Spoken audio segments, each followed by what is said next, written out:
ខ្ញុំចូលដល់ deduct បាទ deduct salary បាទអញ្ចឹង deduct salary នេះគឺជាកន្លែងដែលបងត្រូវកាត់ប្រាក់ខែបុគ្គលិកបាទអញ្ចឹងការកាត់ប្រាក់ខែនេះគឺវាមិនមែនកាត់ទៅលើលក្ខណៈថាគាត់មកយឺតឬមួយក៏គាត់អត់មកធ្វើការទេគឺវាកាត់ទៅលើថាលក្ខណៈដូចជាគាត់ខ្ចីលុយក្រុមហ៊ុន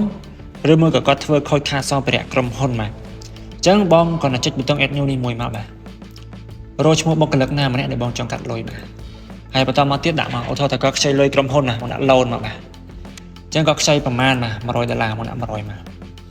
ហើយកន្លែង date នេះគឺបងដាក់ថ្ងៃមកបាទអញ្ចឹងគាត់ខ្ចីក្នុងថ្ងៃណាមកដាក់ថ្ងៃហ្នឹងអញ្ចឹងទៅបាទ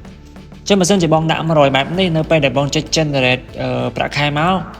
លុយរបស់គាត់គឺនឹងត្រូវកាត់$100ដែលអូតូតែម្ដងបាទក៏ប៉ុន្តែបើសិនជាករណីគាត់ថាចង់ជាលក្ខណៈរំលោះបាទអត់ចង់ឲ្យបងកាត់ម្ដង100ទេម្ដង50ទៅបានហើយបាទ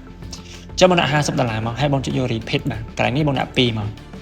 អញ្ចឹងគឺយើងត្រូវកាត់គាត់$50 2ខែបាទទៅអស់បាទ100មិញហ្នឹងបាទនេះបងអាចមើលតាមនេះបានបាទអញ្ចឹងបងចុច sell មកគឺបានហើយ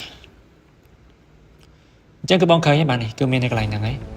បន្តមកទៀតខ្ញុំចូលដល់កន្លែងនេះ history បាទអញ្ចឹងចំពោះ history នេះគឺជាកន្លែងដែលបងអាចមើលប្រវត្តិនៃការកណន័យប្រាក់ខែពីមុនមកបានបាទ